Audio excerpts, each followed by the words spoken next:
काली अपराह्न 5 घटिका समय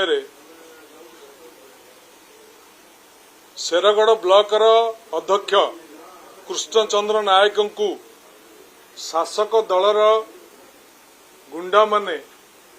जो भली भाव में मारणात्मक आक्रमण करिसेंती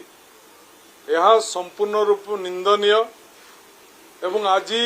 शून्य काल रे ये प्रसंग को बिजु जनता दल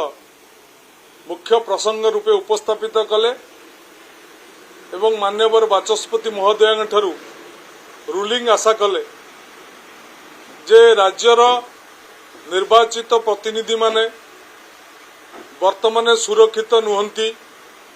वार्ड मेंबर ठारू आरंभ करी विधायक पर्यंत कई सुरक्षित अवस्था नहांती शासक दलर गुंडा माने तथा शासक दलर पराजित प्रार्थी माने विभिन्न ब्लॉक रे आम सरकार कही जबरदस्ती काम करिया पई योजना करुथिला बेले निर्वाचित प्रतिनिधि माने जेतेबेले तांको अधिकार को साब्यस्त करने को चाहूचंती सेतेबेले तांको गुंडा लगेकरी आक्रमण करा जाउअछि एवं आज शेरगढ़ ब्लॉक अध्यक्षकर आक्रमणता प्रमाणित करिछि एवं सबुठारु चिंतार कारण जे जी आक्रमण रे शामिल होइचंती से होउचंती भारतीय जनता पार्टी रो मंडल सभापति जे कि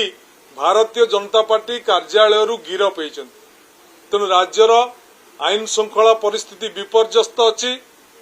राज्य रे निर्वाचित प्रतिनिधि माने सुरक्षित नाहंती सेतिपई ए घटना को गृह रे निंदा करिबा पई विरोधी दल तरफ प्रस्ताव सहित बाचस्पति रूलिंग दाबी करा जायछि जहाकू बिजु जनता दल संपूर्ण रूपे निंदा करुछि सरकार को चेते दउछि यदि सरकार निर्वाचित प्रतिनिधि माननकू तांकर अधिकार तांकर हक रु वंचित करंती ताले भविष्य रे निश्चिंत भाव में यह एक उग्र गण आंदोलन रूप नेब।